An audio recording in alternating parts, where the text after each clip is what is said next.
Hello বন্ধুরা, চলো আজ হেলদির সাথে সাথে টেস্টি রেসিপি শেয়ার করা যাক। এই রেসিপিটি বানানোর জন্য আমি বিনস, কুমড়ো, আলু, গাজর, মিষ্টি আলু আর দুটো কাঁচা লঙ্কা নিয়েছি। সাথে 1 কাপ ডালিয়া আর হাফ কাপ মুগ ডাল নিয়েছি। শুকনো কড়াইয়ে মুগ ডালগুলো ভেজে নিয়েছি। এবার একটি কড়াই গরম করে তাতে সামান্য তেল দিয়ে পাঁচফোড়ন আর লঙ্কা দিলাম।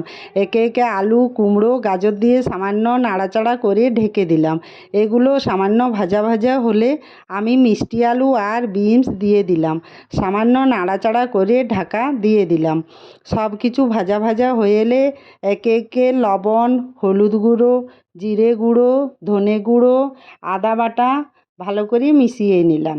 তারপর ভাজা মুগ ডাল আর ডালিয়া দিয়ে আবার ভালো করে মিশিয়ে নিলাম। আবার কিছুক্ষণ নাড়াচাড়া করলাম। এবার দুটো তেজপাতা দিয়ে মিশিয়ে দিলাম।